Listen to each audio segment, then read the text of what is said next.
Hey guys, it's your girl Tubbi of the Nerdy Bird site, rocking with my boy Franny Flocko. Right here thanks to theantidote.com. He's a very hot artist with a lot of great music and content. He's actually a host and he's just a really cool dude. Now I know that you have a lot of music out right now, but we'll get to that. Go ahead on and tell everybody a little bit about yourself and kind of how you started in the world of music. Well, man, I'm L franchise. I'm originally from New Orleans. I moved out here when I was young, moved to Baton Rouge basically, and man, I really came up around a lot of cats who was doing music, and I wasn't that dude doing music. Like I was that dude, I ain't never want to be a rapper. Like I always had a negative connotation. I ain't trying to be no rapper, but I'm gonna keep full disclosure, man. Shout out to motherfucking Young Gage. Okay. I shout out to Young Gage, man. Full disclosure, like Gage was that cat, like back in the gap, like, man, come on, freestyle. And we freestyle, bullshit, trash on trash. Man, come on, man, just write your verse, write your verse. And at that point, I started messing with it, but I ain't really started taking it serious till we built our own studio, and it was money involved at that point. Like, okay, we charging people for a service, even though the mixing quality was horrible at that point. Honestly, like, like come with that. If you charge somebody for mixing and it been trash, they might come see about that. They gonna have to come see about that. So, I really started taking it serious, and as I grew as an artist and honed the skills on as an artist, I just started taking it more serious, and things unfolded from there. Yeah. Nice. So knowing that it was actually one of your classmates, so to speak, that kind of helped open that door for you. Once you did start and it became a everyday kind of thing, it became a hobby for you. Once you hit that point of this is my focus audience, this is the type of music that I'm making, how did you kind of figure out the best way to maneuver from there? It was hard because, like, at that time, it really wasn't a lane for a lot of lyrical cats out here. Right. Like people ain't really want to hear that. So it's like, it's finding the best ways to reach real people. Right. You know what I'm saying? Really touch people, let people, hey, check this out, really, and that kind of made me give me confidence. Different people feedback. People I don't even know. Right. Like I don't hear from my partner. They like, your partner might tell you, I really don't hang around people like that, but your partner might tell you, oh, that's dope. Right. Because they go, nah, I want somebody who don't know me from Adam, or Eve or whatever, and to be real with me. You know what I'm saying? So it's just getting the opinion from people. Really being objective with myself. Like I feel like a lot of people not objective. Like you can really hear this and compare it, and if your shit is trash, and just growing like that. I did a lot of tuning though behind the scenes, because I'm a cat who I don't like feeling vulnerable, and there's a certain level of exposure that comes with putting your stuff out there. Right. So I'm real picky. So it was a lot of honing and learning, behind the scenes with myself as well as the people all around.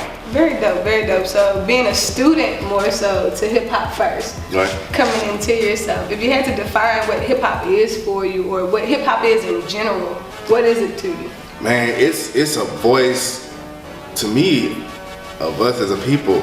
Like, man, hip hop is the streets. It's a voice of the streets. It's a voice not only of the streets. Nah, man, you don't have to be a street person. Right. You know what I'm saying, to rap. I'm not saying like that, but it's our voice as a culture. You know what I'm saying, and a lot of things in the past, a lot of genres were stolen from us. Like rock and roll. Like they ran with that, and I feel like this one thing that you can't run with. You can't take that. So that's what I really feel like hip hop is. Nice. It's a means of self-expression. It's dope. Yeah. So knowing that you actually do make lyrically inclined music, a lot of your music does have a powerful message where you're telling a story, where you're saying this is my experience, or this is what I've encountered. And I think this is the best way to kind of move about it. I love the fact that so many of your lyrics are positive. Is that intentionally done, or is that just pure self-expression? It comes naturally. Definitely intentionally. Like, it comes naturally, but it's so much, I feel like, negativity, and I don't want to say negativity because each artist is expressing themselves. Right. So, you know what I'm saying, to them, that, man, if you really living like that and you giving this depiction of your environment, that I'm not tripping on that, but I feel like there's enough people doing it. I want to encourage people, I want to motivate people. I want you to feel like, man, I feel like I listen to that friend, I feel like I could whatever, you know what I'm saying, do whatever. So that's intentional. I want you to feel positive, but I still want you to get that feel of, you know, like a street vibe. I really like the intelligent street rap. Right, because it's real for you. It's not that you've had the worst life or the best life.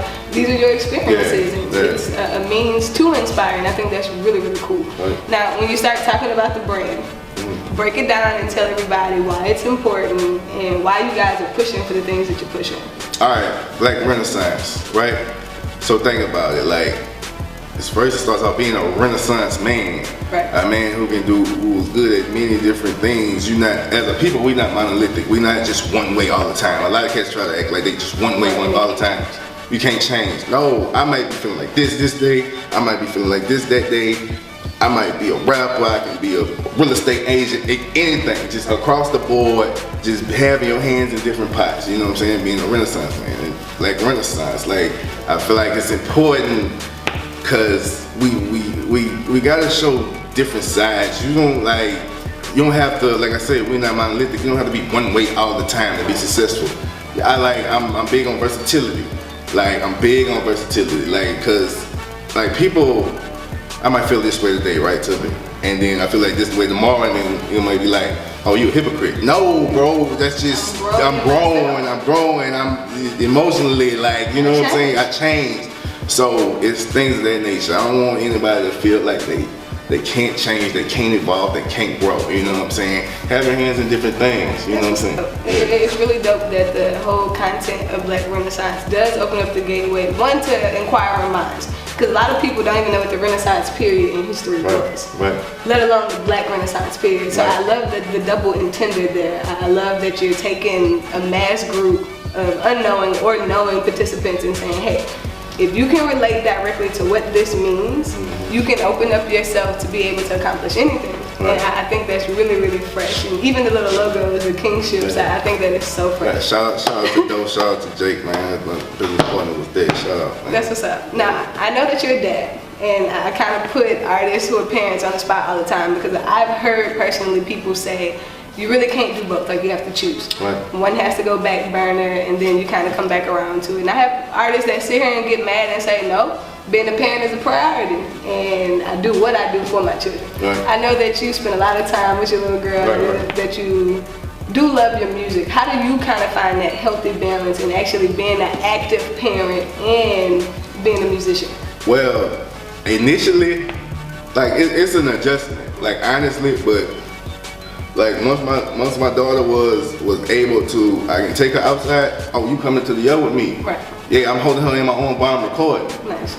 Yeah, I want you to be involved in this. I want you to press the space bar and know you can stop the track. Right. I want you to be familiar with this environment, so it's nothing to you growing up. Right. You know what I'm saying? So, I mean, we did something at Mike T's shop. Shout out to Adam, man. And we did something at Mike T's shop. I had nobody couldn't watch my little girl. I performed, I went and got her and brought her back to the shop. Nice. You know what I'm saying? So, I mean, I wouldn't bring her to every club, you know, every environment, but I try to blend the two as best as possible. Now, it's easier said than done. It's hard. I had to, I haven't been going as full steam. Like, I had to take a step back and adjust, and but now I'm to the point, I'm good. It's on, yeah. That's what's up. Now, I know that you have a lot of music out right now. We actually have a project out that you guys can make sure you check the review out on the Nerdy Bird site. Very, very dope content, you guys.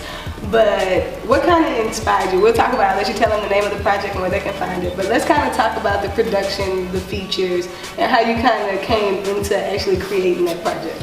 All right, I had this project idea for so long, like I feel like 3 years, and I called it Urban Philosophy, and it's like urban philosophy, like just how we thinking as blacks, you know what I'm saying? Just our philosophical mindset in different situations. So I wasn't ready a long time ago to do this, but the production, it came from, I got a cat I rock with tough online, Caesar Beats, and my homeboy Lindell, shout out to you, man. And they did a lot of the production on that, and I just wanted to make I like to make situational music, right? So one song might be a motivational joint, One song I might be in the strip club. One song I might be talking about just the state of rap as I see it locally. You know what I'm saying? I might be talking about my daughter in one song. Like, so it was just different situations that came to my head when I heard these beats, and then I went in on them. So, and at the end of the day, like I said, I want to be inspiring and motivational as well. You know, so, and and another song like Freedom. Man, like, I love that song. I feel like that's one of the songs that needed to be put out at that time. And shout out to Wolf. That Wolf is like the only, no, I got 2 features, Wolf and Gift on shout out to Gift and Wolf. And Wolf came through with that Freedom, like, friend, I got something for you. And man, that song is like, I love that song. You know what I'm saying? That needed to be said. Like, I'm not a cat who just gonna be, I guess people call it conscious. I'm aware, yeah, I'm conscious, but I'm not gonna beat you over the head with that, but I'm gonna touch on that. Right. Like, cause that's, sometimes I'm sitting at the house, I'm watching news, I'm like, man, this messed up. Right. That needs to be touched on. So I felt like that needs to be touched on, and just really like, I got the beats and I let beats speak to me. Right. You know what I'm saying? Like, I really like, will play that beat and I hear whatever instrument saying something in the melody, I hear that. And then we going with it. Yeah, we going with that. So that's kind of how I just was on the tear at that point. And those are I recorded a lot of songs, but those were the few songs that I picked out and I felt fit to go on that project. Dope, and I thought Urban Philosophy was a very, very dope track. And like you said, when you go through the series of the track listing, you get a little bit of everything. And it's well put together where you're not like jumping all over the place. It really harnesses in and kind of targets a certain set of topics. And you kind of play around with the double entendre in the storytelling. So I think it's cool. Make sure you guys go check it out. Now, I know that you've been inspired by a lot of the greats. Tupac is one of your favorites. When you think about inspiration and being able to inspire, do you consider yourself a role model, or is that kind of like a set of shoes you're not really trying to fill? Yeah, like we all like, I used to always be like, I'm not no role model, I'm getting full of that shit, I ain't trying to. But like, it kind of, if you get popping to a certain level, man, these kids out here listening to this. Right. You won't have a choice.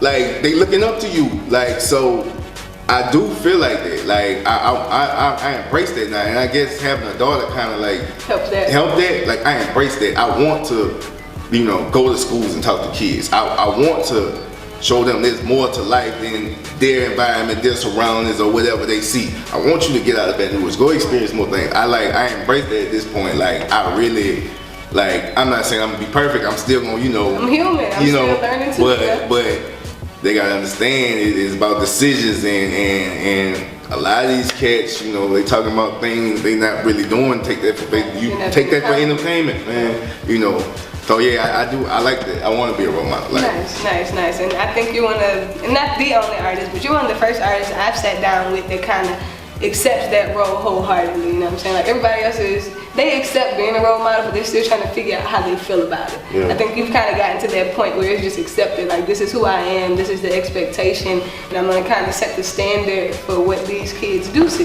Definitely. Now, not talking kids, but just talking younger artists, or it could be artists our age, just artists that kind of look up to the way that you move, or they're inspired by where you are right now. The showcases, the projects, the networking. What advice could you give to them in order to kind of help them get into the realms of this business?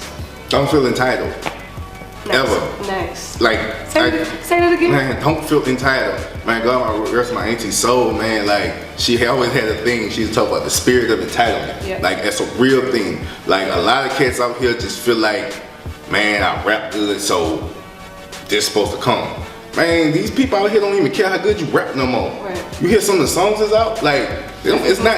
It's more. Yeah, so it's like, and that's not me telling people to rap, like, dumb it down, but it's really about creating raw songs and touching these people. Like, man, I'm all for like artists, coming together, whatever, but man, at a point, like, you gotta get real people to come and support you. Like, don't feel entitled. Don't feel like nobody owe you anything. Nobody don't owe you nothing. Like, it don't matter what you've done. If I'm somebody from Vermont just tuning into you, I don't care about. I'm looking like, who is this? Who is this? How you gonna sell? Why should I rock with you? Right. Like, just keep everything looking a certain type of way. Keep the aesthetics of all your pages looking a certain type of way. And man, keep pushing. Like, don't. It get times where you will feel like, man, it's over with. I'm done. I don't feel like. Man, keep pushing if that's what you really want to do. You know what I'm saying? Like, if they got a cat who rapping and you feel like you want to do, they got another out in life and you about to go get rich or whatever you want, by all means. But if this is your passion, this is what you want to do, man, keep pushing, man, and stay objective with yourself. Like, don't drink your own gas. Like that. Don't drink your own gas. If you're drinking their own gas, like, no, man, like. No, like it's that, man. I can go all day on that. Yeah, be humble, work hard. I go all day on that, but be objective. Don't feel entitled. Keep working, man. Keep getting better. Yeah. Keep progressing. Keep progressing. Yeah, that's really, really solid. Now I know that you've been doing a lot of showcases. You've been hosting some events. Coming into the close of 2017, into the turn of 2018, do you have a project on the books that you're working on, or are you looking to maybe do some touring for Urban Philosophy? Like, what's your game plan coming into the new year? All right, I feel like I slept on Urban. Like, I'm really about to, really hit the streets again, because there's so many people that didn't hear the project. Like, I can't, like, you'll do a project, like a lot of people do this, you'll do a project and then, all right, I did that, now I'm going to the next project. But man, you might have some gems on there that nobody heard, and that might elevate, boost your anticipation for your next project, right? So I was just like last week, honestly, I had a debate with myself, like, and I was about to drop that. I got a project on the way called Evolution, basically, right? And I was about to drop it at the end of this year, and then I'm riding one day, I put the Urban Philosophy in, and I'm like, man, I'm tripping, like I didn't even really fully push this joint, like.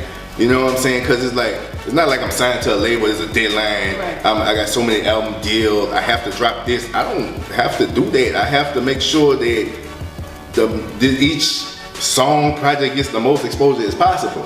And I feel like I ain't do that with Urban. But so I'm pushing that Urban. I'm working on Evolution. That's probably beginning of next year, sometime January, February. And I can't give you too much right now on this, but we got an event in December, mid-December. I'm gonna be announcing that soon. Stay tuned, Make sure you stay tuned. Mid-December, and yeah, it's gonna. I'm gonna just say this. It's called Gift Wrap. Nice. And it's I like it already. And so yeah, just stay tuned for that. It's gonna be up. Just off the title, I'm sure it's gonna be up. Man, you make sure you in attendance. Joke. Yeah, make sure y'all in attendance. It's gonna be one of them ones. I'm ready. Now, tell them again that you have music on SoundCloud. You have some stuff on that Pip, if I'm not mistaken. Yeah, definitely. You have stuff on YouTube. So as far as video footage goes, I know that you've been working with a lot of the local artists and producers out here. So kind of tell everybody where they can tune in to lock into your music and get to check you out. Bandcamp for that Urban Philosophy. I'm probably about to put that on that Piff. So that Piff, I got 2 earlier projects. I did Wasted Balls, them from a few years ago. SoundCloud for all like the recent Android. I put like 4 or 5 joints out like recently within the last few months. SoundCloud for any of the new stuff. And I'm probably about to tap into like Spotify and things of that nature really soon. I already got some Spotify.